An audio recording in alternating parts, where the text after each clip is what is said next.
On the Fringe with Dan Radio Style. Hope everybody out there's having themselves a great day. Can't get the song Ebony and Ivory out of my head. Living in perfect harmony. Oh, they look so cute together, don't they? Holy crap. We got a lot to talk about. Certainly not good for Kamala Harris in any way, shape, or form. Also, Gavin Newsom's doing some crazy stuff, which is probably not even legal anyways. We're going to have some fun with that. We're going to do a pokey little pokey, but we're going to do it in a very legal fashion. Yes, we will. But it's technically questionable. We'll see. Not the smartest thing I've done in my life, but certainly not going to be the dumbest. I can assure you of that. I can assure you of that, people. Let's get into this. I got a lot of video, a lot of good stuff, a lot of stuff you're going to dig, and yeah, it's going to be good. So right here, we're going to start off with something that's coming up in D.C. I'm not fond of going to D.C., but this looks like an interesting thing. Don't go inside buildings and make sure you're in places that are properly allowed. Maybe it'll be cool. But there's a lot of very key people that seem to be a part of this. I thought I wanted to certainly help promote this and spread this out. Do my version of ripples, if you will. 2020 is the code for healthy vision. It is also the year we were given the eyes to see. The great Oz has spoken. Today, the curtain has been pulled back to reveal the liars at the levers. Pay no attention to that man behind the curtain. They are masters of deception, hell-bent to divide and conquer. Some radicals on the far right. It's not just the far left wackos. Like magicians, they use the art of redirection to keep us distracted as they trick us. Nearly every war we have fought was initiated by their propaganda. Iraq's weapons of mass destruction are controlled by a murderous tyrant. As their empire of lies is collapsing, they are becoming increasingly desperate and dangerous. Russia, China, and Iran have announced the three nations are seeking to strengthen ties. The alliance that's been formed should chill us all to the bone. Their reckless war games have united a deadly alliance. Everything we have fought for, everything we've earned, and everything we love is under attack. Terror suspects at the southern border since the beginning. At what point do we say, enough is enough? Now is the time for the American people to wake up and rise up. A rebel alliance is forming in the name of liberty and life. People of every color, culture, creed, and ideology are putting politics aside to secure the 8 pillars of peace and freedom. End the weaponization of science and medicine. If there is risk, there must be choice. Cease the expansion of surveillance and propaganda. They are killing us with censorship and propaganda. Stop central bank digital currencies. That will allow them to punish us from a distance and cut off our food supply. Prevent political abuse of our judicial system. What we are demanding is, in fact, the restoration of the rule of law. Secure our national borders. I'm tired of the United States doing nothing to protect the American people. Protect our children. To defend our children and to save an entire generation. Restore critical thinking in education. I think that the time for change is now, and enough is enough. And above all, break our addiction to war. The nuclear threat is an emergency of the highest order, and we are all in the crosshairs of this emergency. We must set aside our differences, work together to fire those warmongering politicians from both political parties. Everybody from the left, everybody from the right, everybody from the middle coming together to realize that we have more in common than divides us. What unites us is so much stronger than anything that divides us. We're a country of love. We're a country that care about people. The one thing that brings us together here today is that we value life.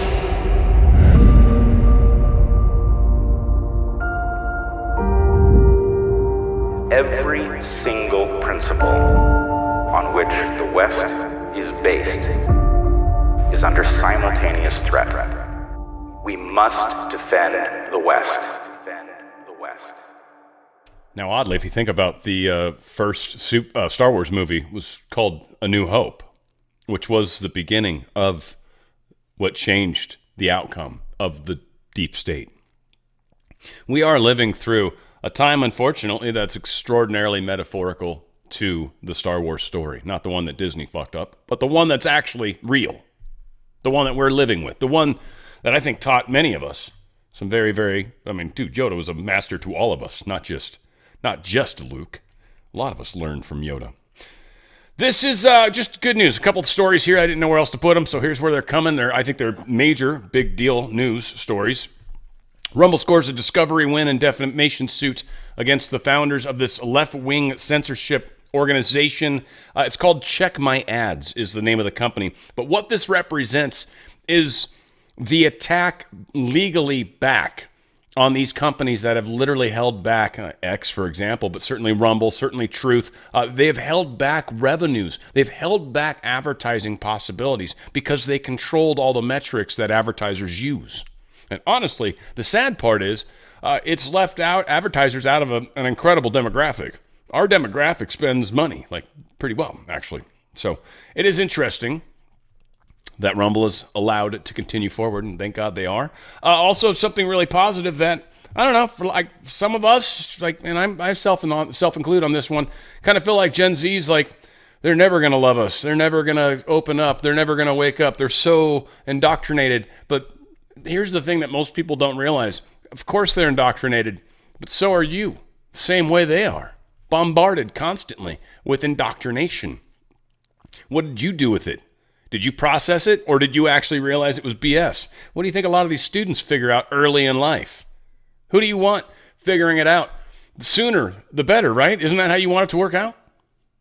So, just something to make you feel kind of happy inside.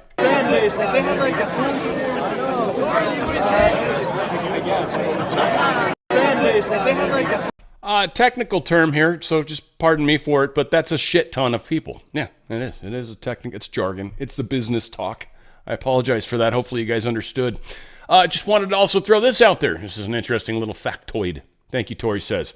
In 11 days, SCOTUS decides if parents have the rights to defend and assert the civil liberties of their children. Do children belong to the state, or do children belong to the parents? This will be a very interesting discovery. And to so many people, it's a duh, but not really. Not really. Not when you go all the way back, and I'm not going to go down the rabbit hole, but I'll start it off real easy for you. But right when you put that baby's footprint on that document, just signed their life away. And that is true. So yeah, we've got a lot of things that we're waking up from, folks. This is going to be quite an enjoyable experience. I wanted to start here. I wanted to give, possibly 10 minutes of this. I'll play it a little bit faster, maybe. J.D. Vance was on with Tucker Carlson. They talked about some incredible stuff. So first off, the left's plan to beat Trump and his predictions about the election. I felt both of those were actually pretty cool. We might have to cut it a little short. We'll see. But all said, I wanted to play this because I think it's friggin' fantastic. Check it out. Yeah, so what is it? I mean, what is your sincere belief about how this plays out? I mean, look, I think we're going to win, and I think we're going to win, I wouldn't say comfortably, but I don't think it's going to be the sort of thing where, 3 days later, we don't know the result of the election. Yeah. Who knows, of course. I've been wrong before. But, I mean, look, the basic fundamentals of the race are 65% of Americans, give or take, are unhappy with the direction of the country. They're unhappy with the foreign policy chaos. They're unhappy with the fact they can't afford groceries or housing. And they're unhappy just generally with the fact that Kamala Harris is, not a real person who's running for president. She clearly doesn't have her own ideas about how to advance the country forward. So I think that we're in a good spot. Now, there was, of course, the switcheroo from Biden to Harris. And even though a lot of Americans don't like Kamala Harris, she's younger and she's not as infirm as Joe Biden is. And so that sort of invigorated the Democratic base a little bit. And you see that sugar high in a little bit of the public polling. I mean, we're about 8 weeks to go before Election Day. And the public polls have shifted a little bit in their direction. But what we're seeing, both when we talk to the Kamala Harris, like the journalists that are close to the Kamala Harris campaign. I mean, you know how this goes, right? You sort of give journalists some information. They give you some information. You yourself are a journalist, or at least you once were. And so our numbers, their numbers very clearly show that she's not doing very well in the states that she needs to win. Yeah. But a lot could change, and we have to get out the vote. And there, of course, are all of these ways in which Democrats have become very good at using both big tech, but also this sort of ballot harvesting operation to try to squeeze out as many votes as possible in particular areas. So we have to do that ourselves. And I think that we're a much better position to do it in 2024 than we were in 2020, though there's a lot of catching up to do. But on balance, man, when the country's not going in the right direction and people fondly remember the presidency of Donald Trump because take-home pay was going up, I think that puts us in a good position, but we still have to run our race. But, my prediction, 60-40, is that we have a relatively early night on Tuesday night. And I think the 40% is it's probably tight, but we still win. And you think they'll accept that? Well, yeah, it's a good question, right? I mean, they'll be like, we call this race for Donald Trump. And it'll be like, he's the president. I didn't vote for him, but that's okay. Well, I think that, look, there's only so much they can do, right? They've already switched out their candidate 6 weeks before their convention. They've already sort of marshaled the ballot harvesting operation, which of course is the story of 2020. It's not like, it's not ballot machines were hacked into. The story of 2020 is that they really, turned on this ballot harvesting machine, and they used, of course, big tech to silence stories that were negative about Joe Biden. They're certainly going to do that again. They're already seeing that, right? The technology sector is already fully in the tank for Kamala Harris. They've obviously switched out their candidate, so all of the negative feelings that people had about Joe Biden don't necessarily get translated onto Kamala Harris. They have different negative feelings, but it is different. So yeah, I think they're doing everything that they can to ensure that Donald Trump is an elected president again, but there is only so much they can do. And I think it's important, for those of us who think like you and I do, there's this big question, right, about like what's actually going on with the people who run the country? Are they evil geniuses or are they incompetents? And the more that I get to know these people and the more that I sort of spend time around them, the more I think that they're much more incompetent than they are evil geniuses. And so that makes me think, what they're doing, we can see. It's all out in the open. And we just have to push back against it as well as we can, but not assume that these people can I just don't see any evidence that these people are like controlling the puppet strings and they're going to do everything that they can. They are going to do everything that they can, but it's not that much. So right now, yeah, I think Donald Trump's going to be the next president. And if he gets elected president, once again, do you think they will accept that? So that, Are you concerned? And yeah. So they've spent the last 10 years taking full control of the U.S. military. Yeah. Which is, I'm sorry to even talk like that, but they think that way, so it's worth saying it. Yeah. So that's what worries me. So, right. So you hear all this talk about threats to democracy, right? And the biggest threat to democracy in this country is not like Donald Trump using legal maneuvers to challenge the 2020 election. The biggest threat to democracy is that the bureaucracy in Washington, D.C. is fundamentally misaligned with at least half the country, right? Yes. So what I worry less about is are they going to let Trump win? Well, it's not going to be easy, but I actually do, sitting here right now, maybe I'm wrong, but I do feel very confident that Trump's going to be elected president, that he will be president. I think the real fight is going to be when he becomes president and he tries to do things, they're going to take him down and try to take him down in a very big way. And that's where the real fight is going to be. And I think it's going to look like a few different things.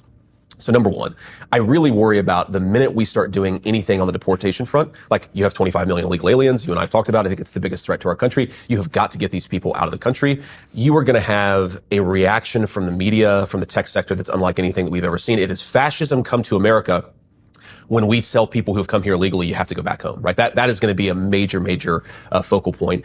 I think the other thing that I really worry about, Tucker, is bond markets, right? Because the country's deeply in debt. Atlas, come here. Come here, buddy. Hey, come here. Come here. Sit. Lay down. You're okay. Just chill out. I know you don't have your bed here. He's used to a nice plush pillow here, and he's like, what the hell? None of my stuff is here. I know. Nice. He's a very good dog. So the thing I really worry about on bond markets is, okay, we have, call it $1.6 to $2 trillion in debt every single year in this country getting added to the national debt. And the only thing that really makes that serviceable is that interest rates are still pretty low, right? They're about 4.5%, right? Now, if interest rates go to 8% and you're actually spending way more to service the debt than you are on actual goods, services, and infrastructure for your country, that can become a huge spiral that could take down the finances of this country. We've never had that in 200 plus years of being an American republic. We've never had a true debt spiral in this country. So I really worry about, do the bond markets, do the international investors, the people who are getting rich off of globalization, the people who've gotten rich from shipping our manufacturing base to China, the people who've gotten rich from a lot of wars, do they try to take down the Trump presidency by spiking bond rates? And one of the things that I think a lot about, and I talk to the president about this a lot, is when we think about who we're choosing as Treasury Secretary, one of the things the president, of course it's his choice ultimately, is we've got to find the guy who's going to make sure that we can manage this country through a real time of crisis where we get the country's finances back on track. That is one of the ways they could take down Donald Trump. And you have to ask yourself, the tools at their disposal, they're doing everything that they can to manipulate voters. I don't think it's going to work. But if Trump wins, it's not just going to be smooth sailing for 4 years. They're going to do everything that they can to take down So the his key number is that interest rate. I think that's probably the most important and the most impactful way they could try to take down his presidency is by spiking the interest rates. You saw this, by the way, Tucker, Liz Truss in Britain. Yeah. Okay. Which, by the way, I like Liz Truss. I disagree with her on a lot of issues.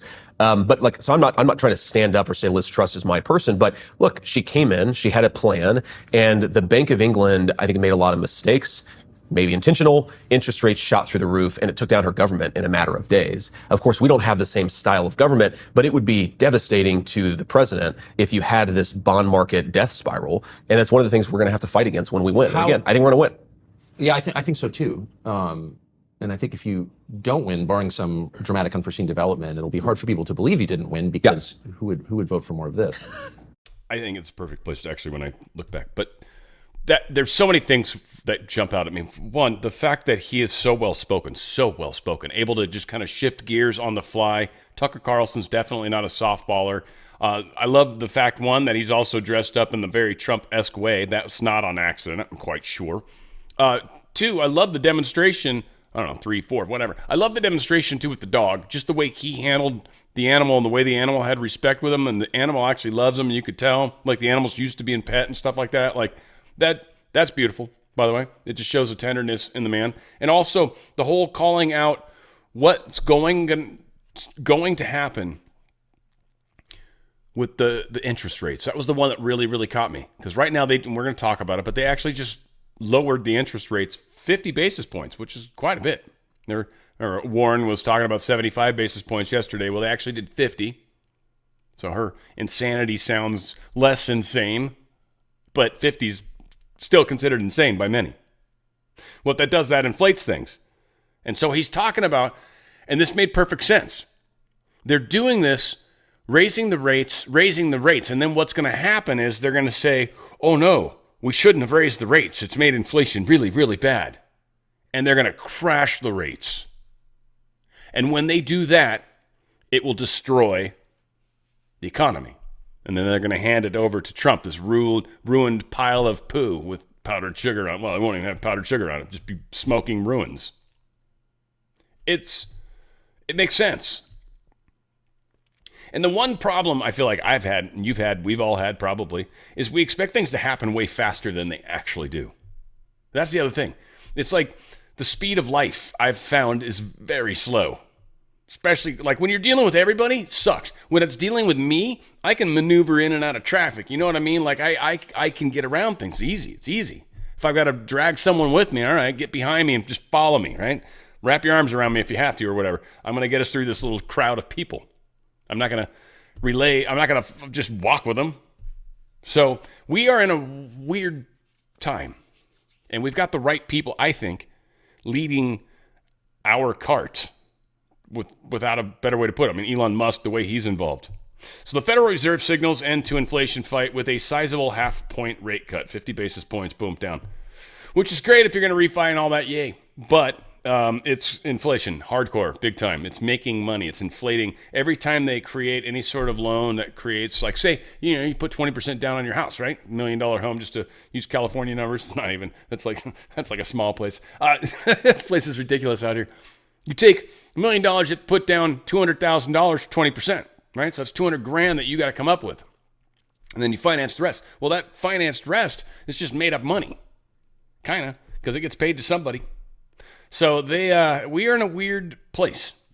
And the Fed doing what they're doing is definitely going to spur the economy, unquestionably, but it's unhealthy right now. We're not in a healthy place, and we're printing money like it's going out of style. Again, all of that stuff inflates money and makes the dollar way less valuable, which means prices are going to continue to go up.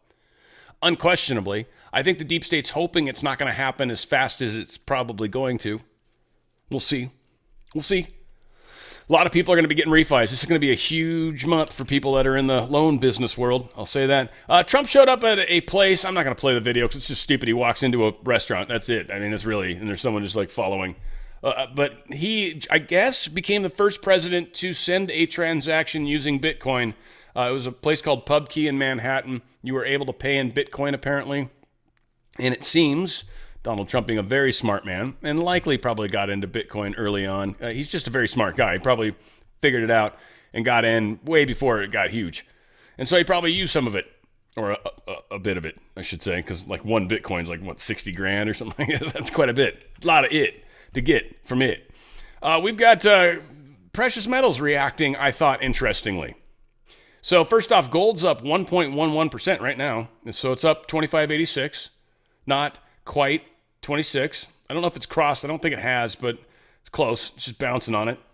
And 30.78 for silver is pretty solid. It's up 2.46%. It was like 3-point-something% earlier. So this reaction is, a lot of people see the writing on the wall. The people that know what's going on see the writing on the wall. And what that is this economy is in a weird, very close to collapse state. Now, the only problem I have, and this is why I think it's such a big deal, it's why my friends can do it and they can help you, and it's really a good idea, tax-free and penalty-free. You can get out of a 401k and an IRA that's in their system, dollars and stocks, two things that are really wiggly wibbly right now. And you can get into something that's actually solid and spiking and always does during these times. Now, you don't want to just stay in it indefinitely per se, but with economies changing possibly, like there's, I think, some bigger things going on. We don't know for sure, but we definitely see spikes happening in prices of gold and silver and other precious metals. And it's because people that are really paying attention understand what's actually happening right now. You're not allowed to say it publicly. Well, we are, but who listens, right? But you can't say it on the news. You can't tell the people that are still asleep that the sky is about to fall. You want all them to believe. Now, the problem is a lot of people have woken up. They're not following all this nonsense. So because of that, that's you guys. You can get out of their system. You realize what they're doing. And yeah, tax-free, penalty-free, so they can't rape you there. There's all sorts of processes in this. You're literally getting physical metals, right? So that's going to be put in a trust because it can't be in your possession. If it is, then you get charged like it's income, revenue, whatever. You can do that if you want, but you're going to lose a crap ton in penalties. Tax-free, no penalties. You put it in a trust, and you keep it there a little bit if you want and do what you want. I'm just saying, I'm just throwing it around, but get it there, and then you get that part done, and it's actually a good... Precious metals IRA are actually performing really well right now. A lot of people that have gotten in, especially those that got back in close to February or before. There's a lot of my great listeners that got in over the past couple of years, and they are stoked. Most of them are up a bunch right now, and they're probably tripping on it a little bit. And it's not done going up. That's the thing. You still have time to get in. That's the thing. I don't know where it stops, but at some point it becomes so expensive to buy gold and silver. It's maybe not the best approach. I'd get out, though. I'd get out of their system while you still can. It sounds like they're planning on having it happen closer to when Trump is inaugurated already or somehow won, which could happen, maybe, who knows. And then it happens to blame it on him. But there's still a lot of shenanigans before we get there. And many even wonder if the elections are going to happen or if they're going to try to steal it. Can they steal it? Do they have enough? Whatever. There's so many unknowns. One thing that's definitely performing admirably, precious metals. DRSlikesgold.com. DRSlikesgold.com. DRSlikesgold.com. Get out of their system. Get out of their system. My great friends will help you. I'm a proud partner. Happy to be connected with them. Happy to have helped as many people as we've helped. All right, some state stuff, or at least around the Ohio-y thing, right? Mayor of Springfield is basically saying that Donald Trump making all these claims, him and J.D. Vance, about the Haitian stuff, that, he thinks a visit from them wouldn't necessarily be in the city's best interest. It'd be a strain, apparently, on his resources. Isn't that interesting? Governor DeWine, of course, says, hey, no, whoa. I mean, come on. We'd love to have a visit from the president, but I agree with the mayor. There is a bit of a resource issue, which, again, to me, feels very much like Mike DeWine, likely very tied in with this migrant thing, this Soros thing that's happening. Does that come through China? I don't know how that works. Maybe it's straight through Soros and fundraise. I don't know. But whatever the case is, him and this mayor are on board. Now, folks, obviously, if you're in Ohio, there's two things that need to change. The mayor and the governor, obviously, of your state, need to go. I think it's unquestionable the way Governor Mike DeWine's backing this. Think about that. You have a city that had 50,000 to 60,000 people. I keep hearing weird numbers. I don't know why people can't. They keep shrinking them to make it sound worse. And supposedly 20,000 Haitians. That's bad enough right there. That's almost half. That changes everything. When you bring in 40% of one race into an area just in a short period of time, you create all sorts of issues. And that's what they've done. Crazy times. I could probably close that, huh? What are we at? Did I actually get it? I don't know if that's the story I wanted or not. I can't trust anymore. Yes, Ohio Mayor Rob Rue issued an emergency proclamation, though. Yeah, this is the other thing. So he's now, because of all of this stuff that we talked about has been happening, maybe because I keep sharing actual stories, or the pressure or the the energy we've put on it, maybe now all of a sudden dogs and cats are going missing or something that weren't. I don't know. I don't know. This is what he's trying to say. Because he declared an emergency. Would you do that if there wasn't a problem? I'm just asking for a friend. Yeah, I don't know. I mean, I just feel like unless it's all about control and power to begin with, let's throw something in to destabilize and see what we can do. It's always possible. Tucson Trump rally has sparked an incredible little bit of controversy. This could be the third attempt, maybe, on Trump's life. This is speculation largely, but very possible. From the area, apparently, in this Tucson rally, the area where Trump walks in, there were a number of people that got very, very sick. Just upset stomachs, it sounds like, but it sounded like it took a little while, like the blurred vision and stuff, like pretty interesting, effects. And so, yeah, a bunch of people got sick, but I don't know. And it was a Hispanic group specifically. It seems just a weird little thing, but it wasn't hugely widespread. So maybe it was someone did something and maybe the Hispanic-y thing's giving us an MS-13, kind of like someone came in and sort of went in with a group of people and released something, and maybe they did it at the wrong time or whatever and ended up getting a bunch of them sick instead of Trump. But many are speculating what happened. We'll see. All right, Camel Administration. NBC puts this nonsense out. While President Biden's primary residence is still the White House for another few months, he plans to host world leaders at another home this weekend, his house in Wilmington, Delaware. That's why. I don't think it's been done typically. I know Trump's had people at Mar-a-Lago maybe when he was in the White House, but I don't know. This is weird. I think it's the first time president has ever done this. Bilateral meetings with a bunch of heads of state. Why there? Australia, India, and Japan. I feel like because Trump has talked to each one of those individuals himself, I feel like this is the deep state's attempt at getting them back on the team or threatening them or whatever. I don't know, but very interesting because they're doing it in a weird place where they know the White House has all sorts of like spying stuff. It's like constantly for many good reasons and bad. This is just funny. This is another Indian, and he's really going out of his way to do it because like red dots go on the girls. It means you're married, supposedly. I think. Correct me, but I actually know a bunch of Indian people. Very lovely culture, by the way. I love them. I love these guys. But needless to say, this is funny as hell. Kamala Harris. After much self-reflection, I have come to the realization that there is one thing very Indian about you, and that is that you became the Democratic nominee without a single vote. Bitch, you pulled the biggest scam of all time. No Indian I know, from the call centers to email phishing, no Indian I know has scammed 250 million people. Not bad, Kamala. That's pretty good numbers. If you manage to actually win the election, you will have pulled off the biggest Indian scam of all time. From here on out, your new name is not Camel Toe actually. It is now Scamala. Scamala Harris. Don't act like us. Don't act like us. Don't act like us. Love it. That looks delicious too. Let's be honest, guys. Looks delicious. Scamala. From her own people. Why can't I get out of here? Why? Ask why. Try Bud Dry.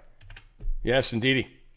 Oh, this is awesome. All right, so is this it? Yeah, this is so awesome. Okay, first off, I'm going to say up front, folks, what I'm about to play is parody. What I'm about to play was, I think, AI generated. That's what they're saying, even though they doubt that within the actual video itself. I'm telling you for sure. The thing I'm about to play is intentionally an AI created thing. It's just funny. It's parody. I'm going to have parody on the screen at the exact same time because I realize how butthurt people can get over something like this AI-generated stuff. They don't like AI-generated memes. They don't like AI-generated anything, right? Which, it can be used against us just as easily. But this is parody, for sure, 100%, telling you guaranteed that what I'm about to play is made by an AI. It's definitely not Gavin Newsom's beliefs. But it is still funny as hell. And so that is the reason this is parody, this is fake. Please enjoy. Hi, I'm Gavin Newsom, the governor of California. This is a message for the people of America, given in my authentically recorded, non-AI voice. Thanks to my leadership over the last several years, California has become a world leader in extremist, left-wing governance. My policies were so effective that almost 1 million people are now fleeing the state every year. We even ran out of U-Hauls. During the COVID pandemic, I locked everyone in their homes and shut down businesses for months. Not the French Laundry, though. That's my favorite restaurant. Last year, I cleaned up the dangerous, messy streets of San Francisco, because Chinese Communist President Xi was coming, and I really wanted to impress him. He's my boss, after all. This year, I signed legislation that allows me to take custody of your kid if you refuse to give him artificial hormones and chop off his genitals. Because if you don't do that, you're a bigot, and bigots shouldn't be allowed to have kids. I've also led the way in green energy by banning all cars that don't run on electricity. Then I banned almost all the electricity. This is smart leadership. On my watch, the cost of living and homelessness have skyrocketed. Schools are failing. Drug dealers and human traffickers are pouring across the border. And poop has covered the sidewalks of San Francisco. This is the positive, joyful vision we offer as Democrats. That's why I'm enthusiastically endorsing Kamala Harris for president in 2024. She'll do to the country everything I did in California. Anyway, I'm California Governor Gavin Newsom, and I approve this 100% real message, which is a recording of my voice without the assistance of any AI whatsoever. This isn't a deep fake, and you can rest assured that it isn't, because I just signed an unconstitutional law outlawing deep fakes. No one would dare violate it. Thank you, and science bless America. Yeah, and science bless America. That was a good ending, too. I didn't catch that the first time. Yeah, so that was fake. That was parody. It still says it on the screen, just in case not only are you blind, possibly, right? So I've said it before and after. Or you could potentially, I don't know, be deaf, and you're just watching the screen going, and you can read lips or something. I don't know what the hell happens in that case, because there's no way AI is generating perfectly for lip reading. All said, parody, funny as hell.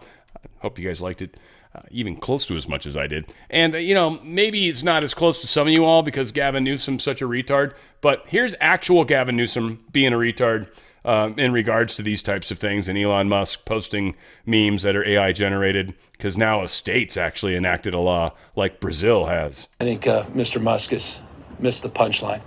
Parody is still alive and well in California, but deep fakes and manipulation of elections, that hurts democracy and the integrity of the system and trust. And we believe in truth and trust, and we think this law is sound and will be upheld in the courts. So do you intend to seek legal action, whether on Elon Musk or any of the proliferating deepfakes? Well, the law asserts that many can seek injunction relief, and I just signed the law. I just signed 32 other bills on housing, and I haven't had a chance to review the specific lawsuit around a conservative blogger that seems offended by our law. I think I can't be me because I'm not a blogger, but man, it makes me almost hope sometimes. I got to get on the radar a little bit. All said, yeah, this is a problem, right? This is a huge deal, and we've got this happening all over.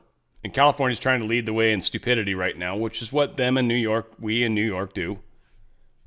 So again, like I've said many times, take pry bars out to the border and pry us the F off. Just heave us the F off into the ocean. Do yourselves a favor. Save yourselves. Dr. Roger Marshall put this out on debate night. It became abundantly clear that ABC News had a biased agenda. The American people deserve transparency and accountability from the mainstream media on whether ABC had coordinated or worked in cooperation with the Harris campaign. We've had the whistleblower come out. It seems like it's being authenticated to some degree. I'm still not 100%, but it sounds like it's legit. Too legit to quit, possibly. So we'll see if there's an investigation or what. I don't know what happens here, but ABC is possibly ruined as a platform for the biggest part, you know. George Santos posted this. The Teamster Union has declined to endorse any candidate for president. So far, at least. We'll see. What Trump is doing is, I think, earning the Teamsters. We'll get there. He says, though, he continues, this is a huge loss for Kamala Harris. This is a non-endorsement, and it speaks volumes to where the Democrats are standing with one of the largest unions in America. For the last 3 decades, the Teamsters have endorsed Democrats repeatedly with no exception. Their internal polls are right now showing 31% Harris, 58% Trump. And we're not even done with the stuff coming out. October surprises are prepared on both sides, folks. Don't think for 1 second that only one side's going to try to do stuff. Also, keep in mind, right now anyways, we've had 2 attempts on the president's life, and both have failed. When has there ever been 2 attempts on a president? Has that ever happened? I don't know, maybe. I know Reagan was shot. He didn't die. I don't believe they shot him again or tried. I mean, there's been many attempts. We'll get there in a second. But yeah, Trump is up with the people that make cars. Why? Because Biden administration is trying to offshore that to China with their electric vehicles. They're just going to do some stuff here, but not very much. And the people that are in the unions that are still like, no, they're going to do it here. You're like, no. Did you just see that we just laid off a whole crap ton of you guys? Because, yeah, nobody trying not to sell those cars anymore, and you guys are stupid enough to stop selling them? Elon Musk posted a very interesting statistic or graph. Said the Dem administrative state, they're flying millions of future voters directly into swing states. They literally are. Ohio, think about it, all the Haitian population. And Hillary Clinton was directly involved. So, of course, they loved the Democrats because that's who was always there. Even though she was, like, secretly stealing their children. They are being sent to cities and towns throughout Ohio, Pennsylvania, Wisconsin, and Arizona. Yeah. You see what they're doing.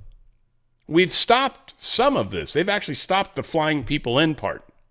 But they've already done a lot of damage. But they were going to continue doing it had we not stopped them. Yet still Donald Trump's not in office, but we've managed to stop some things. We're in a huge mess. Big picture. I mean, our economy, whether it stops. Former Chief BP agent Aaron Hetke, whatever, was ordered by the Biden admin to cover up a disaster at the border. This is here in San Diego area, down in the southern border of California. Here's some interesting info. In San Diego, we had an exponential increase in significant interest aliens. These are aliens with significant ties to terrorism. Prior to this administration, the San Diego sector averaged 10 to 15 SIA arrests per year.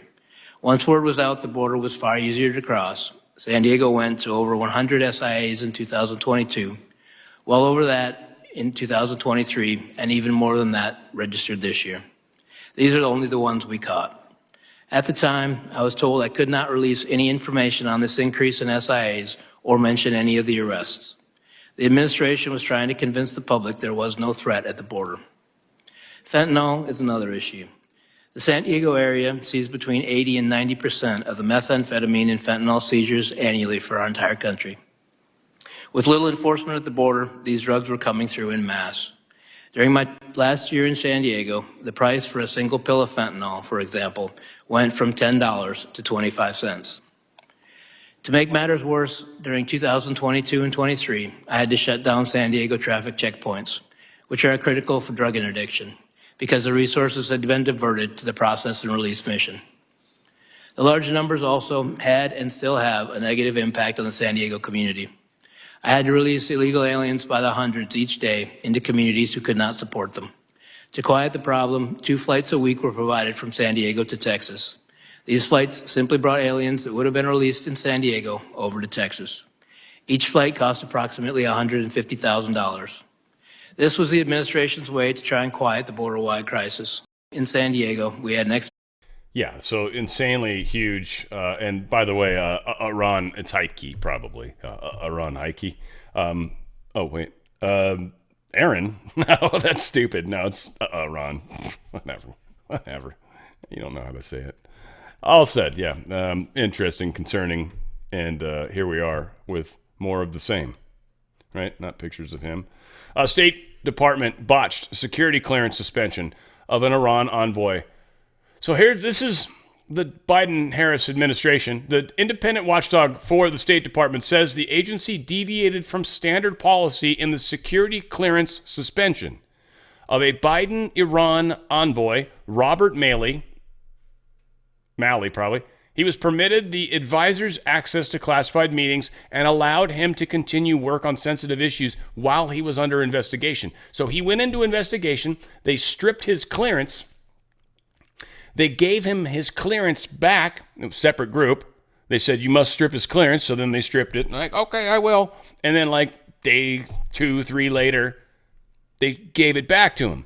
Their rationale for it was, well, we didn't want him using his personal email. What he's under investigation for, using his personal email to pass classified information. They literally undid what the investigation was trying to stop. The deep state is very infiltrated. There are specific individuals that don't give a shizzle about what's going on. We have people that have abilities to cause great harm, and we are bringing the net around them, and these things are changing. But we have an infiltration that is beyond our understanding. The stuff, like we said, 20% we're going to figure out or understand. Most of it probably won't even make sense to us because it's like in operations and stuff that we would never know unless you've been in the ops. Attorney General Andrew Bailey. The court also unsealed our evidence incriminating the Biden-Harris administration in this illegal scheme. I forget what it relates to, and I apologize. It's still, but this is important enough. It is telling that their DOJ did not want the evidence to go public. Will release shortly. The truth is setting us free. Folks, we are in an awesome time.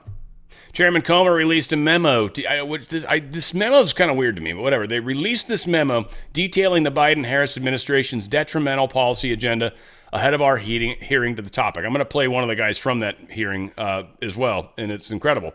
And the memos, I read the whole damn thing. It's actually surprisingly good. And they call out everything, like economic regulatory process, how they suck, households spend more. They give examples and everything. It's actually really good. You guys should check it out. Border crisis, right? Like they talk about all sorts of examples, how that's jacked us up. Waste and mismanagement of taxpayer dollars, all sorts of examples. And we've got a really good example of just one place where they've literally made zero progress. Harris was responsible for it directly. Was given, I don't know, $58 million or whatever, $1 billion, whatever the hell, and never made any progress. Zero progress. They're supposed to do like many, many things for many, many people, right? Like the same thing for many, many people. And nobody got that thing. We'll get there. I don't want to spoil it. So again, they get into all this crap, the withdrawal, everything. These people are a mess. So the FCC commissioner, Brandon Carr, he says Kamala Harris has made no progress in the Broadband Infrastructure Initiative. And she got $42 billion. Sorry, I made numbers up. Whatever. Forgive me. $42 billion. I don't know. I like what this guy has to say. No, this is not the one I want to play. I'll read it because it's shorter. $42 billion we've given. It's been 1,039 days since the program started. After all of that time, not one person has been connected to the internet. Now, this is in 2021. Vice President Kamala Harris agreed to lead this administration's signature effort of this money. She's been directly involved and responsible for a $42 billion effort. 1,039 days after its inception, not one person has been connected to broadband through this program. 1,039 days. New version of change she's selling?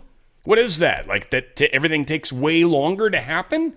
Is that this new generation? Because some people might say if they've worked with some of the younger gen, not stabbing, because we had some really cool Gen Zers wearing hats and stuff and being public, but I've worked with some younger people, and there's this weird, like, you should just give it to me kind of attitude, and it's very strange. Like, it's like, what? No, you should work for it. And they're like, no, that's silly. Who does that? Everybody? No, we're not going to do that. It's weird. Very weird. Whatever. Chairman of the House Committee responsible for election integrity is urging 5 states to investigate potential criminal activity related to the routing of hundreds of millions of dollars in political donations to Kamala Harris and other Democrats through the fundraising platform Act Blue. By the way, Ruth, the attempted shooter, the almost shooter, whatever, the cops shot at, he was an Act Blue donor. Again, how many of these people are MK Ultras? Is this some sort of weird code that the deep state does to the good guys because the good guys know what that means? Like there's a certain dollar amount they look for and they're like, shit, they activated them or something, right? Like there's stuff. Because again, anyway, it's a game. It's all games. Remember how we've been talking about New York and the corruption, and they had I think 2 fire department dudes have had issues. The head of the cops or whatever stepped down. We had a major person close to Mayor Eric Adams have to step down with all Chinese ties, by the way, so far that we know. Well, here's another. We've been told from reliable sources, by the way, that these raids and investigations tie back to China, and it's about to get very bad. So here's the funny thing. Corruption probe in New York City claims another victim as Chief Legal Counsel Lisa Zornberg resigns over the weekend. Whoops. Really? Directly back to China? Mayor Eric Adams, what are we about to find out? Guys, think about October surprises. I don't know how this plays out in the timings of everything, but just look at all the crazy stuff that's starting to come to the surface. It's like a nasty boil. Or pimple, if you're younger, right? If you pimple, I'm getting a pimple. The date's tomorrow night. I've already got the pimple. You're fucked when it happens, man. That's it. You're going down. Kill yourself. Cut your face off. That's what you should do. Washington, D.C. lawmaker unveiled legislation Monday aiming at shielding small businesses from rampant theft. Here's the deep state's way the Democrats' way. Sorry, I don't know, tomato, whatever. Here's the Democrats' way of solving a problem where theft is happening in your business. You know, you live in one of their shit cities and you keep having people steal stuff. So they're like, well, don't have anything valuable, and then they won't steal from you. But then when you think about the logic, and I'll explain, I'm having fun with it a little. But when you think about don't have anything valuable, then you're like, why am I in business again? Because what they say is if you shouldn't have cash, just do stuff on credit. And then if you never take cash, you don't have to worry about being robbed. What about the merchandise, you stupid people? But that's what this DC council member, they want businesses to ditch cash so they don't get robbed as often. It's like, I can't believe these people still vote Democrat. It just blows my mind, all right? And I'm the one that gets called names. It's just it blows my mind. People are nuts.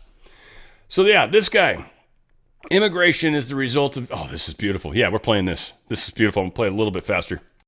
Don't take this the wrong way, but with regard to immigration, at least, the title of the hearing is a little bit misleading. The Biden-Harris record on immigration is the result of neither incompetence nor failure. The largest border crisis in the history of our country, probably the largest such event in human history, began on January 20th, 2021 on purpose, not due to incompetence. Since that date, there have been more than 10 million encounters of inadmissible aliens at our borders, millions of whom have been and continue to be unlawfully allowed to enter the United States. This did not happen because the Biden-Harris administration and its impeached Secretary of Homeland Security, Alejandro Mayorkas, made mistakes or miscalculations.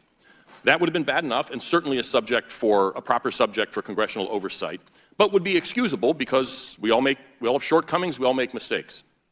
Rather, the ongoing border crisis is the result of ideology. There are only 2 ways of thinking about the immigration issue overall. Either no one in the world is allowed to come here, and then we make limited exceptions, or everyone in the world is allowed to come here with certain limited exceptions. So no one gets to come in with exceptions, or everyone gets to come in with exceptions. The Immigration and Nationality Act, of course, is based on the former perspective. No foreigner has a right to move here. But we, the people, decide there are specific grounds to admit a limited number of people. Maybe they have a relative here or a job skill or what have you. There are different opinions about how to do that. But they all are under one umbrella, basically, that immigration is a privilege granted by the American people. This administration's approach to immigration is based on the second view, the opposite view, that everyone in the world has a right to move here if they choose to do so, and the American people have no right to place limits on immigration apart from those related to basic safety, terrorists, criminals, deadly diseases, and even those limitations are highly circumscribed.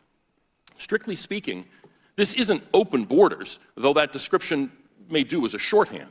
Instead, I would describe the Biden-Harris approach to immigration as one of unlimited immigration that holds that any limits on the level of immigration are morally indefensible, and circumventing those limits by any means available is a moral duty. This is fundamentally contrary to federal law, of course, but also contrary to the Constitution and the very concept of sovereignty and consent of the governed. The fruit of that ideology is spelled out in detail in my written statement. The most common pretext for subverting the will of the people on limits on immigration is asylum, and the chief practical means of achieving unlimited immigration are unlawful releases from detention and unlawful grants of mass categorical parole.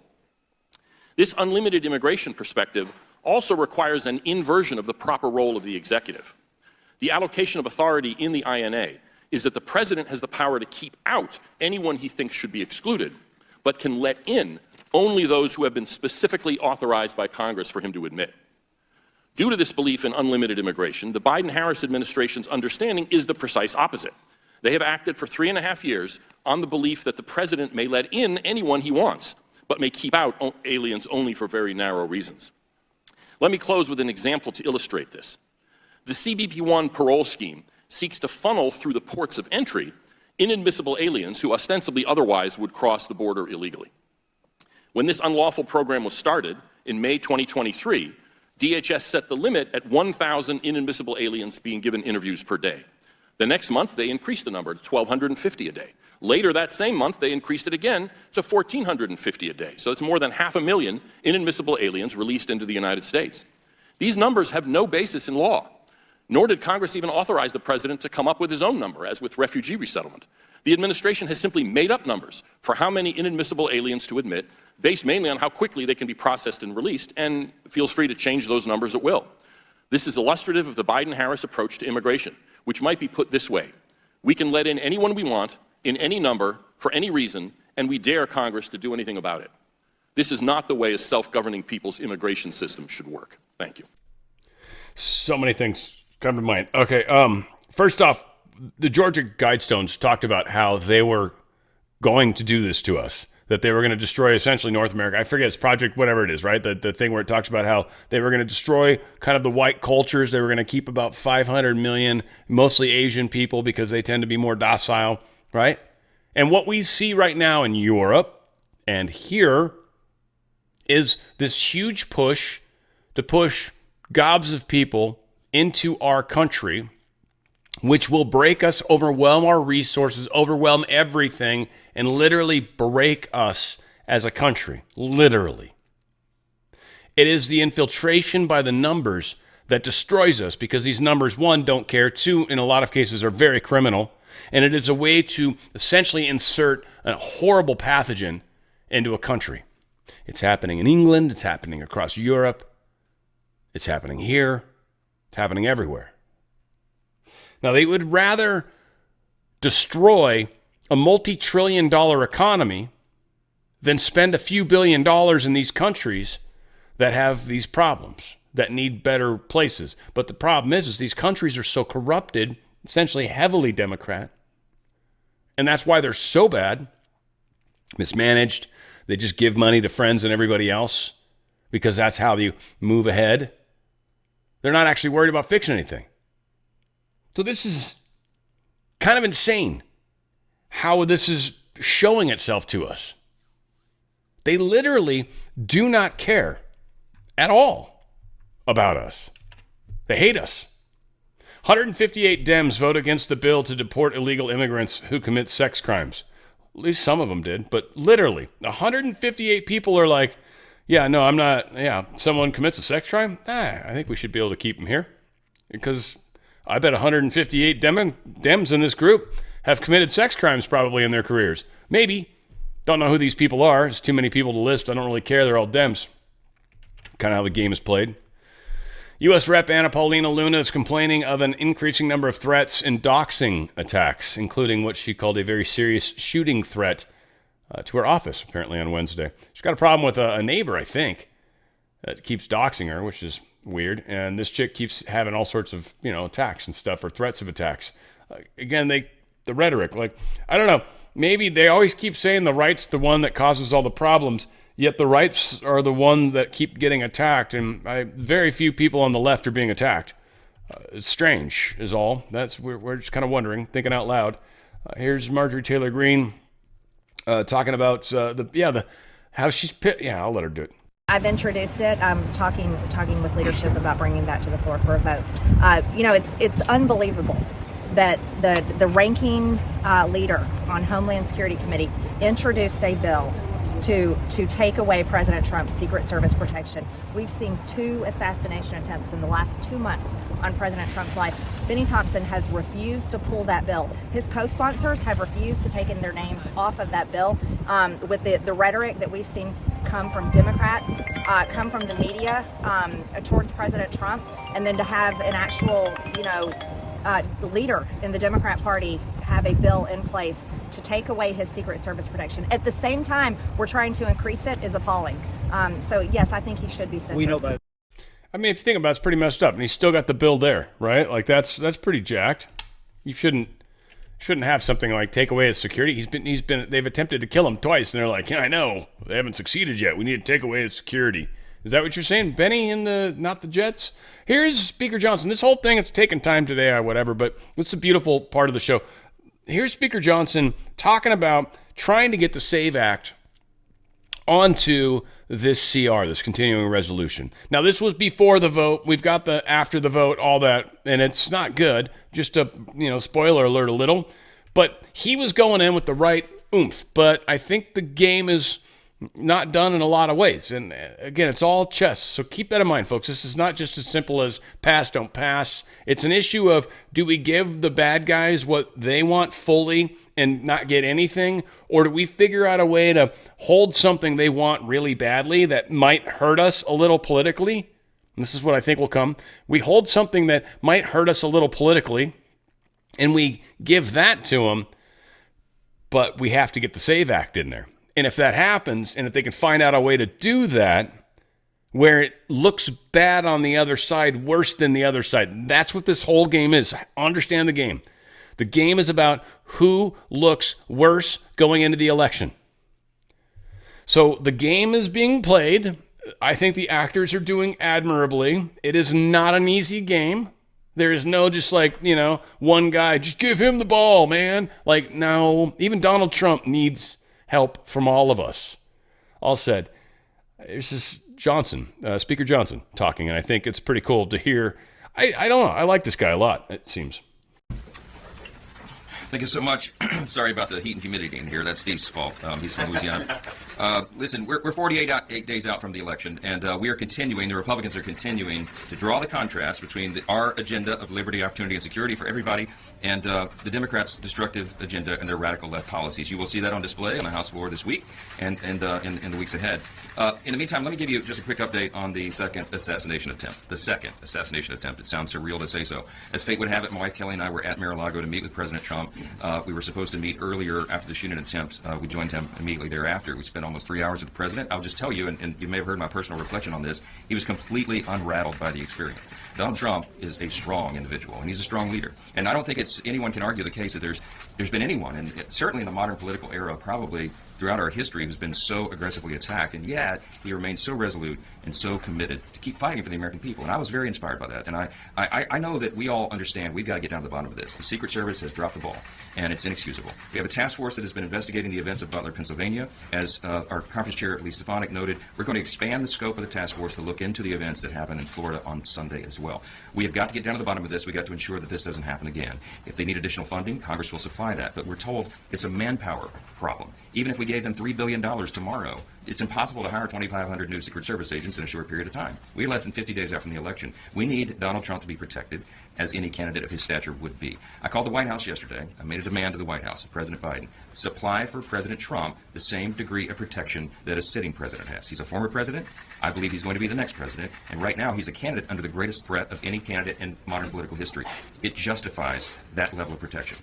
I think the White House, I hope the White House will see the wisdom in that, and I hope that they'll do everything they can, because the buck stops at the White House, in the Oval Office, and President Biden has an obligation of that. Third and finally, I don't want to reiterate what's been said so clearly and concisely here, but everybody needs to turn down the rhetoric. You just heard the selection of quotes, the threats that have been made by leading Democrats in this country. It is inexcusable and it is dangerous. It is leading people to be triggered. When members of Congress or the nominee for president of the Democratic Party says that President Trump must be eliminated, or that he's a threat to democracy, or they compare him to Hitler, there are people who are unstable, and it makes them do crazy things.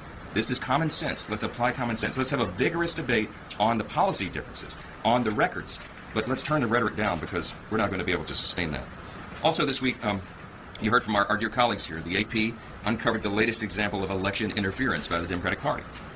Certain Democrats, the Patriot Run Project is what it's called. Everybody needs to look more deeply into this. Secret group connections to the Democratic political firms and liberal donors has been trying and been preying on independent candidates with disabilities or tragic life stories. You heard Congressman Nunn talk about the situation in his district. They're trying to register these people as third-party candidates and siphon votes away from Republicans in swing seats. This is dirty politics. It's unethical, it's immoral, it's illegal, and it must be stopped.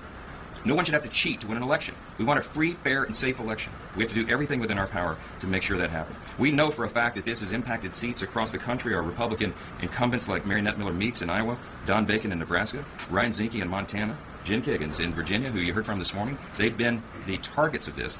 And in Minnesota, too, we know that they have worked to boost Democrat Angie Craig. It's unacceptable. The American people ought to call it out. It's unethical. Play by the rules, Democrats. Play by the rules. We're going to win this fair and square, and we're going to make sure. There's another election interference effort the Republicans are fighting right now, and that is to make sure that non-citizens are not allowed to vote in the election. And that is why we're bringing the SAVE Act again to the floor today. We're attaching it to the continuing resolution. Why are we doing that? It's very simple. Congress has two very important assignments right now, immediately to be done. One is to make sure the government is funded, and the second is to make sure our elections are secure.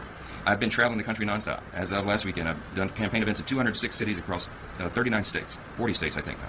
I lose count. Every single public setting, when we turn to audience questions in these big gatherings, the first or second question, almost without exception, in every city, every town, every place in the country is, what about the election? Can we count on it? Is it going to be free and fair and safe? We have to guarantee that. Congress has a role at the federal level to make sure federal elections are secure. It is against federal law for non-U.S. citizens to vote in U.S. elections. But we have no mechanism right now to ensure that in the states, because they're not allowed to ask for proof of verification of citizenship when someone registers to vote. We've had a number of states already do audits. They found thousands of illegals already on the rolls. This is a serious problem, because some of our elections are decided by razor-thin margins, and everyone in this room and the Hill Press Corps knows. Marinette Miller-Meeks won her first race in 2020 by 6 votes.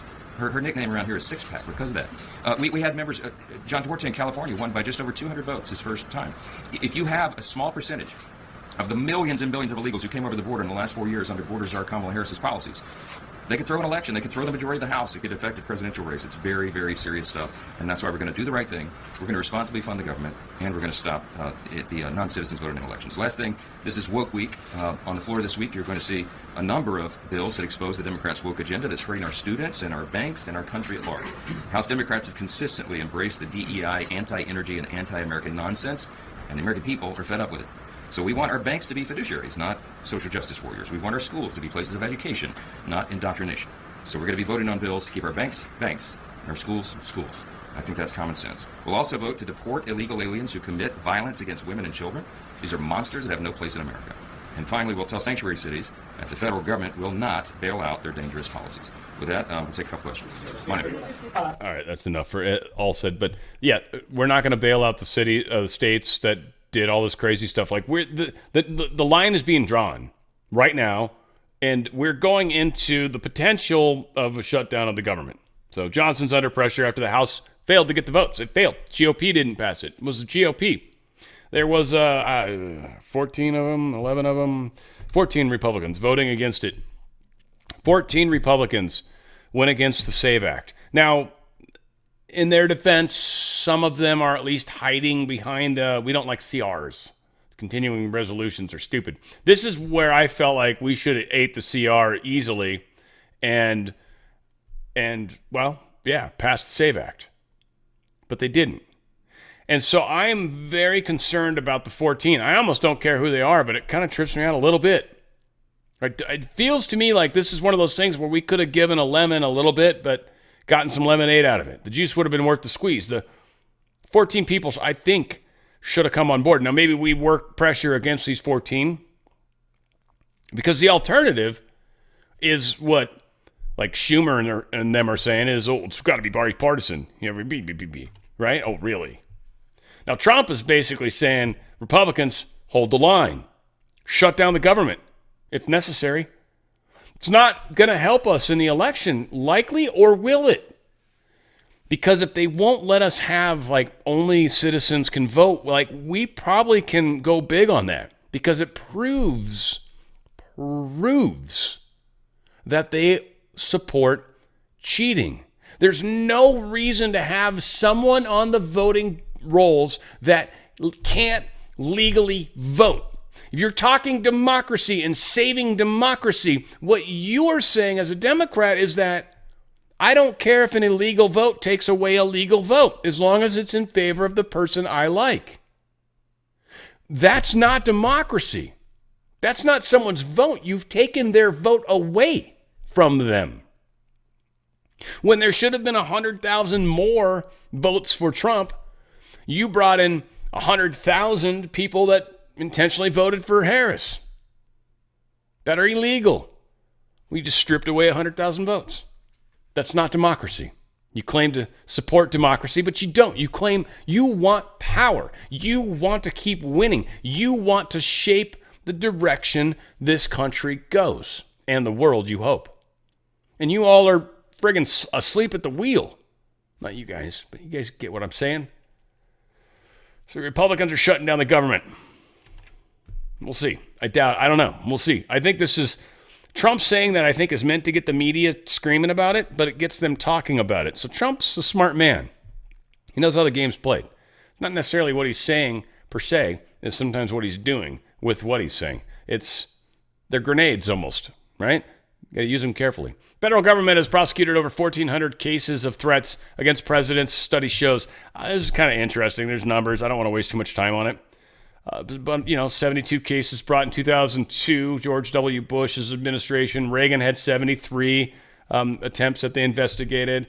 The Bush administration apparently had 383, which is interesting. Clinton had 343 things they investigated, which could have been all sorts of crazy stuff. But 68 cases were brought against Trump in his first term. 2 attempts since. 200 in the last 3 years of presidency, and 213 cases were brought during George W. Bush's one term. So, yeah, prior to that, there wasn't a lot, but we've had a bunch since because the deep state took over our country a while back. John F. Kennedy was trying to save us, and, well, he paid his life for it. Rep. Matt Gaetz claims there are 5 known assassination teams in the United States. So 3 of them are from outside of this country. He says, I'm starting to get the impression that we do not have enough force protection of supporting President Trump. Now, all of this is true. What this is going to cause the normal deep state person to do is go, so Trump should probably stay inside. And that's all they're trying to do. Stop Trump from going out and doing this stuff that's frickin' working. Because they can't. They don't have the ability to do that. Nobody on their side of the fence has any charisma worth a shit. Gavin Newsom maybe a little, but we hate him so much for his policies that he's going to get booed. He's going to get heckled hardcore. Now is the mess. So here we are.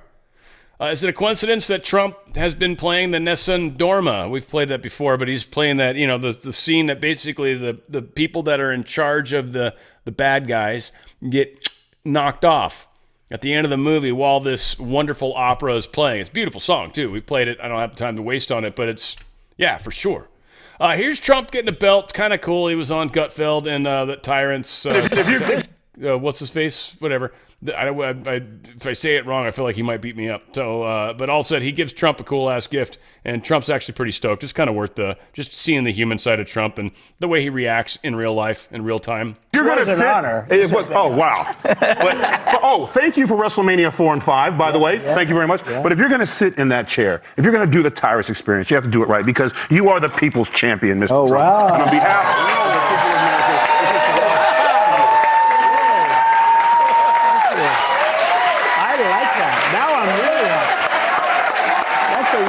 That's a good one. No, that's the man who makes all the professional ones. Beautiful, yeah. There you go. It's a crowd. No, but this is the real one. This is a real deal. I'm going to give a fake belt to the next president. We're more used to that. That's good. Thank you, Tyrus. You are the people's champion. You're going to have to wear that on the golf course for safety reasons. That's a good idea, actually. Yeah. All right. Well, that was pretty damn funny. And yeah, it's a legit belt. That's a legit belt. I mean, that's just funny. At first, I thought this was stupid. I don't know. Now that I thought about it during one of the videos we were playing, I'm like, I don't know. Maybe this like they could help with logistics at least. I don't know. But the idea of having Senator Tommy Tuberville from Alabama suggested Monday that Navy SEALs should be deployed to protect Trump. Not saying they can't do that, but that's not really what Navy SEALs are designed to do. That's not what they train for. They train for incursions, and I mean, they could protect people. I know they do, but I mean, I don't know how many teams they got. Maybe, who knows? I could at least help. I felt like the logistics. That's where I started talking myself out of it. You know, I've watched too many like the movies, Navy SEALs, where they're going in and like assassinating somebody, but they actually do protection detail and stuff too. I'm sure getting people exfiltrated. Oh, fancy words, Dan. I know. I read some books. It's fun. I sound like I know what I'm talking about. It's awesome. NBC News posted this, so it's obviously wrong. Surveillance video near Trump golf course seized after apparent assassination attempt. There was like a business across the street that was filming where this dude was. The FBI came in, they're like, hey, we need that tape. And so they took the tape. But not only did they take the tape, they deleted any record of it. Oh, hello. 9/11 much? You remember that gas station footage? They showed the cruise missile hitting the Pentagon? Hello? Because what would that have shown? It would have shown this dude getting out of the car, probably getting a whole entire thing put together. It would have shown so much. His training. If he literally sat there for 12 hours, or I doubt it, but if he sat there in there for 12 hours and literally took a weapon across the street, which you could put together in the bushes, I guess. Maybe he did. There's some training involved here, folks. There's some training involved. There's a really cool song that's out right now. I'm going to go ahead and play it. This video's just going to be long. We'll just see what happens. It is what it is. This is a good show. Help.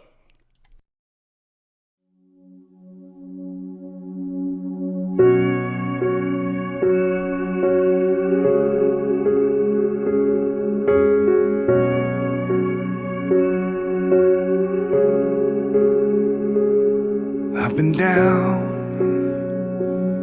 counting out,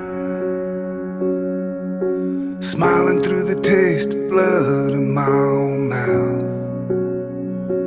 I got bruises and broken bones,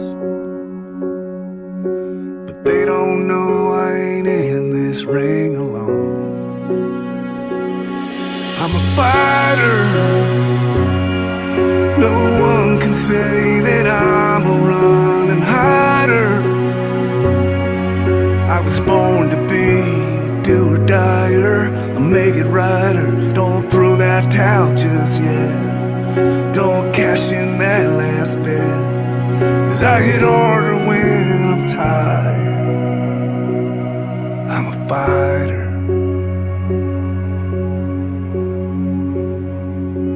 Get back up, that's what I do. I didn't soldier on this far just to lose. So take your shot, is that all you got? I'm a fighter. No one can say that I'm a running hider. I was born to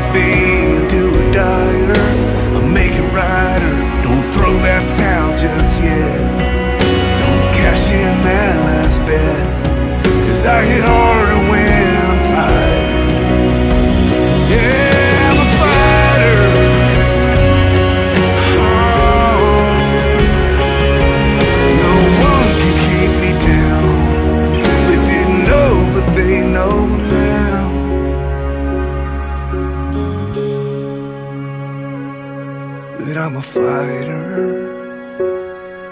No one could say that I'm a running hider.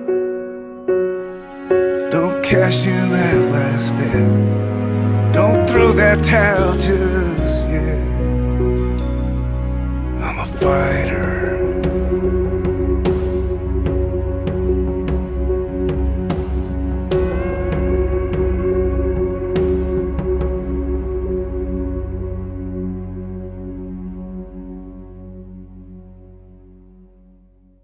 Tell you what, I know what I'm here to do, and I know who's inspiring me in a lot of ways. Like, it's always been for me, put your money where your mouth is.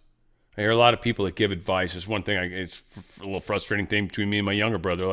Likes to give advice about stuff that he's not necessarily ever demonstrated, right? He's read a bunch of stuff. He feels like he's an expert on it, but, well, show me. You go first and show me, and then tell me about it, because otherwise I don't care. Like, I don't listen to people that haven't demonstrated what it is that I'm trying to do or learn. If you can't show me that you can do it, I'm not going to listen to you. You're just an idiot. You're just someone that just thinks you know. And there's a huge difference, by the way. Big difference between teaching and actually being able to do. That's where that whole phrase came from.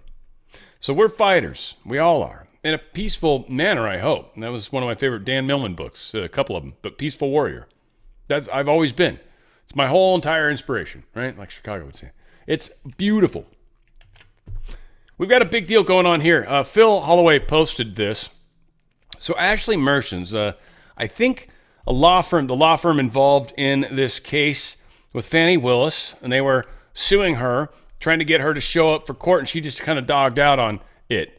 So Ashley Mershon, who is part of the law group suing Fannie Willis, she filed a motion for contempt of court against Fulton County DA. I don't want to read all of it because it's just time's sake. But she filed the contempt of court. And the judge is basically like pushing it through. Like, all right, yeah, if she doesn't show up, I think there's a thing coming, she says, tomorrow. If she doesn't show up to that, then the court can actually start fining her and or put her in jail. And so supposedly she bailed out on this, Fannie, and went to a fundraiser in California. Like that's a reason to not have to show up to court. So Fannie's kind of, she's not giving the law the respect it deserves, and considering who she is relative to things like cases and stuff, this is so bad. This is such bad optics. So she's failing. I just want to remind you guys of MyPillow.com. Not going to spend much time here. We've talked about MyPillow. You guys know MyPillow, OTF. Go to MyPillow.com/OTF. Anything over $75 right now, they are giving free shipping to, which is epic. That actually saves you like $15-20 just right there. I mean, or more, depending on what you get. If you get a mattress, I bet you it saves more than that. A lot of interesting things, but they got the old pillow, my favorite. I love this thing. I almost want to get a bunch of them, but I'd give them away to people because I have so damn many pillows in this house. I don't think, if the end of the world came, I don't think I'll ever wear out all my pillows. I'm going to always have a pillow or two or three. Might even be able to sell some in the case of that. MyPillow.com/OTF. Towels. Bed sheets with super deep pockets. They've got toppers. They've got these sandals they're blowing out right now. So many great things. Socks. I have not tried the socks yet. Oh my crap. They're giving them away as low as $3.75 a pair. What? You guys are just crazy. You're actually trying to make me buy them now. That's what's going on. Damn it. And it's going to work probably. MyPillow.com/OTF. I'm afraid to look at more. Okay, they put these sandals at the bottom. I don't know. I'm not like a sandal like that kind of guy. I'm just be honest. You might like them though. That might be your thing. You should get them. They're like $9.50. They're awesome. They're great quality. Again, trying to get rid of stuff. Moving into the new phase, you know? And the beach towels. Always. And dog beds. Oh, gosh. Anyways, MyPillow.com/OTF. The dog bed's so important. The people I know that have like laid that down and their dogs are like, at first like, really? And then like, yeah, it's your bed. It's your bed. And the dog lays on there like, oh, this is kind of nice actually. And then your dog's like your extra best friend. They were your best friend already, of course, duh. Though, coincidentally, they won't pick you up at the airport. What kind of best friend is that? Whatever. Not the point right now. You should get one of them dog beds. They're awesome. MyPillow.com/OTF. MyPillow.com/OTF. Yeah, get the best night of sleep you've ever had. And seriously, it's going to happen. Governor Andy Bashir, he banned the use of conversion therapy on minors, which is awesome. But maybe unfortunate. Here's a funny thing. So he banned conversion therapy. Conversion therapy is to convert a child, from, you're thinking in your mind, right? I'm converting them from whatever sex they are to whatever sex they want to become, right? I guess there's many different kinds of whatevers. So that's like most of us rational people think that way. But the language that was put in the original bill that he basically kind of banned, the definition of that conversion therapy term, well, it's actually got a bad side to it. So that means if your child decides they want to be the other sex and you don't want them to be, you're anti-conversion. You're actually conversion therapy at that point. You're converting them from what they want to be to what they are. That's conversion therapy under this new term in the law. Think about that for a second. But that's legit. It's legit. I says it here just because it says soothing white pills said it. Melissa in Arcadia, apparently. Doesn't mean it's true. But that's the law that got signed. These people sound like they've got a little know-abouts of it. And that's what they're basically saying. So kind of a sketch. Scandals cloud Maricopa County sheriff race. So there's two sheriffs. This is funny. This is a funny story. And I'm not going to spend a whole bunch of time on it. But in Maricopa County, there's two sheriffs. One of them's Democrat, one of them's Republican. Right? And this is the place where they, I forget his name, but he was the one that made him wear the pink underwear and stuff. Like, it was pretty funny. Arizona's got a fun history when it comes to the sheriff department. The Democrat sheriff, well, he's been accused or had issues with misconduct of sexual misconduct, like that kind of stuff. He's been pretty weird with people in that regard. So that's like he's got some scandal in his background, which is like a typical Democrat thing, right? Like, of course he's raped people or possibly had sexual misconduct. I didn't know raped. I don't know. I didn't look into it all. I'm not alleging anything. I'm just, using general terms, having fun. But if you've molested people or touched them, groped them, whatever the words are that you feel comfortable with, whatever works. So that happened, and they're like, what? But the Republican candidate, Jerry Sheridan, he served as chief deputy of Maricopa County's office and worked with MCSO for 42 years. He did admit during the debate that he is on the Brady's list, which is a list of public safety officials who have been accused of misconduct. So I'm like, well, what did he actually do wrong? So essentially, in 2016, the court found that MCSO leadership had violated these court orders. They were told they had to spy on all their people. They had to make sure they broadcast all the stuff that they were doing. This long contempt thing. And it was kind of a shit order. And that's basically what Jerry Sheridan said. He's like, this shit order, I'm not going to follow it. And so he didn't. And he got in trouble for it. And that's what he's a criminal of. And I'm like, that's totally the guy we want. So that's the guy you possibly want. If you live out there in, was it Maricopa County? Yeah, Maricopa County Sheriff. Think about it for a second, guys. They're infiltrating. They're trying to infect us. They've got to take as much control of that county as they can. Maricopa is a big deal right now. Texas governor declares Venezuelan gang terrorists after over 100 suspected members stormed the border. So he finally calls the Tren de Aragua a foreign terrorist organization. He signed the legislation. No one else has the balls to do it, so thank God he does. George Soros pours $250,000 into a global disinformation index. It's records show that Soros backed this foundation to promote open society. A major grant-making organization sent $250,000 in 2023 to Disinformation Index, Inc., the American outpost of Global Disinformation Index. That British group, which previously received a bunch of money from Soros, along with funding from the State Department, has faced censorship scrutiny from Congress ever since a series of Washington Examiner reports shed light on its efforts to defund news outlets in the U.S. It's another one of those groups that's been trying to steal the money from people that are trying to tell the truth. This is how they control it. You either have to somehow finance yourself or you got to figure out how to, juggle and get people to throw money at you. Because that's basically what it all comes down to with this business of telling the truth. They don't make it easy for us, right? You got to do a lot of things right and try really hard to do very few things wrong.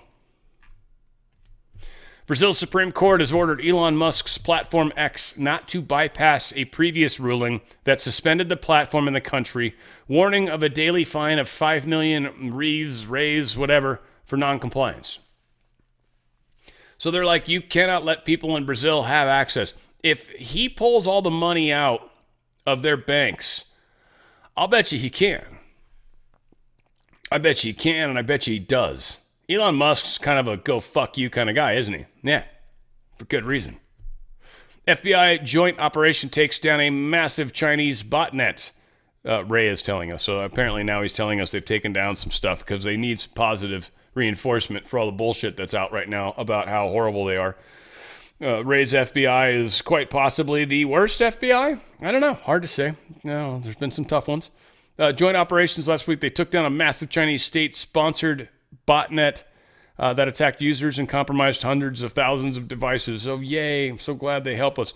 The group behind the botnet is Flax Typhoon, hijacked routers and Internet of Things, devices like cameras, recorders, and all that nonsense. So, whatever. They took them down. You don't feel any safer, by the way. I don't feel like they helped anything at all. I don't know if these are good guys or bad guys. Well, probably bad guys they took down, but whatever. Ghost cybercrime platform dismantled in global operation. It was a kind of a weird secret little communication, encrypted communication that criminals basically used. It was probably extraordinarily expensive, and that was how they kept like common man out of it. But it was very encrypted and super duper secure. It was dismantled. It was being used almost solely by countries that are, or by bad people. So that's gone. Iranian hackers tried but failed to interest Biden's campaign in the stolen Trump info. So they gave it to the Biden campaign, this stolen stuff. The Iranians did, supposedly. Now, this is funny because if it was Iranian hackers, which I feel like this is the White Hats intentionally labeling something the deep state did. And maybe technically it was from that area. I don't know. But they're taking keywords from the Dems and using it against them. So Iran, who Biden and Obama both gave billions of dollars to, and also stopped all their sanctions so they could build nuclear weapons, and gave them cash and stuff, that's huge. And they're the ones that are doing the hacking and then giving it to the Bidens, almost like maybe the Bidens asked them to do it, because how many people do they actually have that they can ask that will do stuff like this for them anymore? Think about that too. The deep state's running out of people. So this was another asset that's been lost, if you will. Former CISA director Chris Krebs says it's the tip of the iceberg for the Iranian influence. He's basically saying there's a lot more going on. They're trying to influence the elections. Obviously, they want to keep Biden in there. If Trump comes in, it's bad for the Iranian regime. Great for the Iranian people. The Iranian people will be freed finally. But the Iranian regime, they don't like Trump at all. Rep. Jim Jordan said Iranian hackers sent stolen information to the Biden-Harris campaign. This is exactly what Democrats said happened during the Russian collusion scandal, except the Russian thing wasn't true.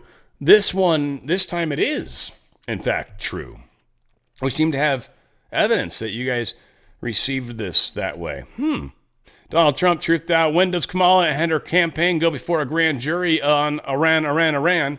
My campaign went through hell on the Russia hoax. The big difference is that the Iran-Kamala campaign corruption case is real.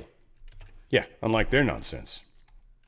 We even have Chaos Coordinator putting something out here. He said, Iran is our enemy, right? Then why are there tons of trainees here at State Department, the only ones that DID did not have pronouns on their badges? Everyone else was forced to have those. So these showing these name badges that are going around, and apparently there's a bunch of Iranian trainees right now in the U.S. State Department. How strange is that? That's kind of on the strange side of things, maybe, right? Radioactivity of unknown origin was measured over in, this is from September 9th to 12th, in the borderland now identified over by essentially by Chernobyl. I don't know where the hell it is exactly. I think on eastern Ukraine-ish or sort of north in the Middle Eastern-ish or whatever. It, in the outer outskirts, had some radiation showing up. Supposedly there was a fire maybe in some of the trees that possibly had your, radiation from when Chernobyl happened growing, and then it's in their trunks and outer rings, right? And then they burn. That stuff gets released in the air, so they saw a spike apparently. I don't know. NATO members could have been a dirty bomb, but didn't make press because they didn't want to let us know what happened. So that could be that too. NATO members call for response to stray Russian drones. Supposedly Russian drones and missiles have been going through this country's airspace, and they've been very unhappy about it. Yeah, they're very grumpy. We're trying to find the name of them. Should be towards the top, you'd think, but yeah, repeated violations over Ukraine, of course, but that's not who's pissed off. Oh, Romania and Latvia, because I guess Russia probably cares what they think. I guess they're NATO members, so they're trying to make this the reason we should go to nuclear war with Russia. You're flying drones and missiles over us, so we should go to war with you. They're not blowing anything up, no, but make some sightly smoke trails in the air. Like, okay, thanks. A close ally of President Vladimir Putin warned Western governments on Thursday that a nuclear war would ensue if they gave the green light for Ukraine to use long-range Western weapons. Just to reiterate again, the problem here is long-range Western weapons have specific codes that have to be put into them to be able to be fired, targeting, all that stuff. The only way that happens, you don't give that technology to Ukraine. So, no, hell no. You control it yourself. So if long-range weapons are used from Ukraine into the heart of Russia, they are being coordinated, set up, green-lighted, all that by Western countries. Western countries essentially are firing into Russia. There's no other way to look at this. You can spin it however you want. That is how this plays out. Whether they push the button or not doesn't friggin' matter. And I agree with Russia. And I don't, frankly, want this to escalate. Ukraine's not doing that great in the war. So what? Now we're going to punish Russia further. What, as the world through Ukraine? I mean, there's so much corruption in that country, too. The dude, by the way, was supposed to hand over the reins or have an election back in, May? And here we are. He still hasn't taken ownership of his country. A lot of screwed up stuff. U.S. soldiers stationed on the Alaskan island apparently have been armed. The way they state the headline's stupid, but they got mobile rocket launchers. So they've got some weaponry that's been posted on some of these outer islands in the Aleutian Island chain because Russia and how close we are to nuclear war have placed vessels in close to us, right? Like we know they're there. Russia's like, good, I want you to know we're here. We're in legal waters, but we're bugging you right now intentionally. We have weapons. You have weapons. We all have weapons. Wouldn't you like to be a weapon too, right? Like, so they are doing the stand down, hopefully, before they are able to make this war worse. Kirby was asked a funny question. Again, I tend to like this guy. I don't know why, but he is funny. I like his answers. I mean, he's not on our side of the fence, I know, but it's still funny as hell. So his answer on this question, it's awesome. I don't want to ruin it. What's the White House response to the exploding walkie-talkies in Lebanon today? I know Karine addressed the pagers yesterday, but what's the latest U.S. assessment, and does the U.S. consider this a justifiable escalation? What I can tell you is we were not involved in yesterday's incidents or today's in any way, and I don't have anything more to share. Has the Israelis let you know about these operations? I don't have anything more to share today. Confirm that it's the U.S. assessment that the Israelis were behind all this. Nothing more to share. What's the White House? It's almost like he doesn't understand nothing more to share. It's weird. It's certainly not Ducey. It's this dude next to him. I don't know who he is. Some guy. Israeli security services said on Thursday they had arrested an Israeli citizen on suspicion of involvement in an Iranian-backed assassination plot targeting prominent people, including the prime minister. Now, Trump is backing Benjamin Netanyahu on this one, in that a lot of this is coming from Iran, which I think is true. I think ultimately the Iranian regime right now is doing some very malicious stuff. And it's all kind of being called out right now and essentially fought against, especially right now in Lebanon. Now, they want it to escalate. They want us to support a larger war effort, but I think they're being very, very pinpointed, very specific. Like blowing up their walkie-talkies and their pagers. That was brilliant. I'm sorry, that's brilliant. Sucks being a horrible Hezbollah terrorist, but I have no love for you, man. You literally dig tunnels under civilians' homes to protect yourself. You're a coward. You're a horrible human being. You deserve it to a degree. I mean, that's karma is what that is. So, yeah, F you. Israel launches strikes on Hezbollah in the wake of the device explosions. They've actually launched some more additional actual attacks now. They've softened some of the leadership, and they didn't want to give too much time for them to figure out what's going on, and they literally launched another attack to take out probably some very key strategic used by the deep state places. The deep state is being systematically destroyed right now. They are running out of power, running out of ability, but they're going to continue. They've got, again, some people, they've got money, but all this Diddy stuff stupid. It's this guy, Jonathan Oddie. He admits, whether it's true or not, that he was a sex slave with P. Diddy, that P. Diddy's gay and all this stuff. All right, whatever. That's the scandal there. We have a transgender male arrested and charged with threatening to shoot up an elementary school in Iowa. Again, I think when you give people hormone therapy, you really mess with them. And if it's a girl, which in this case it was a girl becoming a boy, if you're a girl and you're taking a bunch of testosterone, yeah, you haven't grown up with that or gone through puberty with it, where you kind of learn, you go through your little rages, like and stuff, where you get all angry and shit for weird reasons. Yeah, it's just testosterone, like flowing through you for some weird ass reason, and you're like, you don't know what to do. And women, I think when the estrogen kicks in with you and you just start crying for no damn reason, it's much the same. Right? If I was a dude and I just started taking estrogen, it'd make me feel all sorts of weird. So we wonder, I guess, why some of these people are unstable and then want to take it out on whoever they hate at the moment. Yeah, if they watch any sort of news, it's probably somebody that's somewhat Republican-based. GOP lawyer files amicus brief in an AI deepfake robocall case. So it's warning of misinformation weaponization. So this is another funny little thing where literally this company by the deep state, by the Democrats, sorry. I don't know why I keep doing that. They hired this company to make these phone robocalls, basically. But what they did is they used AI to fake that it was Biden. So it sounded like Biden was calling you. And most people, well, a lot of stupid people, thought it was Biden. And so literally gave money. Dude raised a crap ton of money off this campaign. But it was incredibly fake. It wasn't Biden. Biden didn't say that. That wasn't Biden's words. So, I don't know. It's in courts. We'll see. It's an interesting case, I think. We'll see. Finally, Diddy's life is in danger. Many people are wondering, because he's stuck in jail. They won't let him out. Many people are wondering if he's going to commit suicide sometime soon, where the cameras will mysteriously turn off, because Diddy's another person that's got a lot of secrets, much like Epstein did as well. These are people that you can't leave out there. They cannot just talk.